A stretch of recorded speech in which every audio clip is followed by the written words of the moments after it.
Hey there everyone, and welcome to our Boss Chemistry Show. Well, we'll be talking about the chemistry behind some iconic scenes and their special effects. Now today we're going to be focusing on some explosions, fake snow, and even some colored fire. Wow. So let's dive right in and explain how this special effects crew can make such massive explosions. When creating these dangerous explosions and stunts, chemists utilize calculated chemistry to create easily controllable and manipulable explosions. In order to do this, artists produce small-scale replicas of the scene.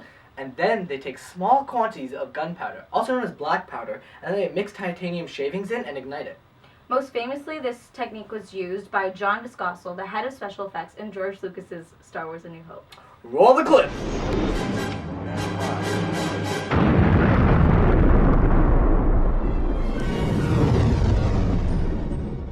Great shot, kid! That was 1 in a million!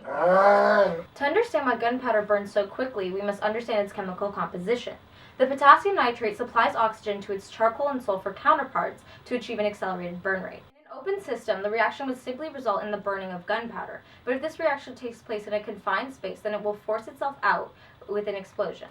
The use of sulfur as a catalyst, allowing this reaction to take place at a lower potential energy, means that less thermal energy is required. Now let's talk about how special effects crews are able to emulate snow in the middle of summer. Fake snow is otherwise known as sodium polyacrylate, which is an incredibly absorbent polymer that when hydrated expands and becomes fluffy, resembling snow. Roll the clip.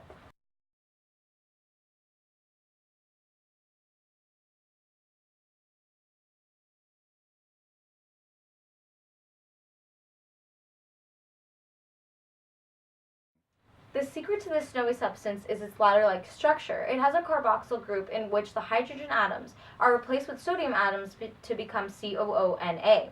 When the polymer comes into contact with water, the sodium breaks free, creating sodium ions, leaving behind regular carboxyl still attached to its original chain. This reaction leads to its fluffy snow-like appearance. After the sodium polyacrylate has dissolved in the water replaces the sodium ions. This then creates hydrogen bonds between the carboxylic functional groups and the water.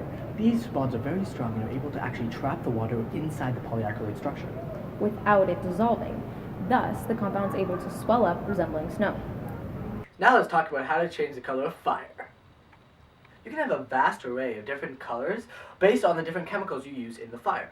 For example, you can get green fire if you use copper sulfate, purple fire using potassium chloride, and you can get white fire using magnesium sulfate, also known as Epsom salts.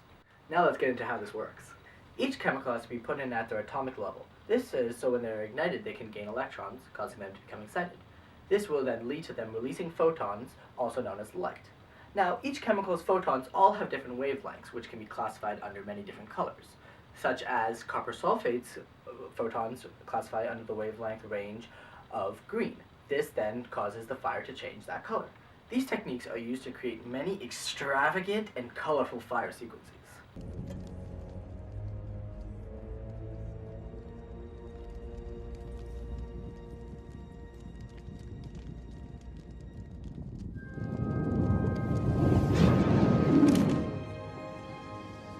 Thank you all for tuning in. I hope you learned a lot about special effects on our Boss Chemistry Show. Hey everyone, hey everyone, hey everyone, hey there.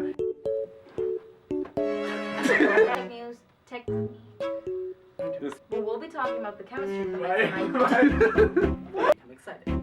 So then when... understands chemical composition. But if this reaction takes place in a closed, confirmed space, in which the hydrogen atoms are replaced with sodium atoms, leaving behind sodium ions and a regular... What did I...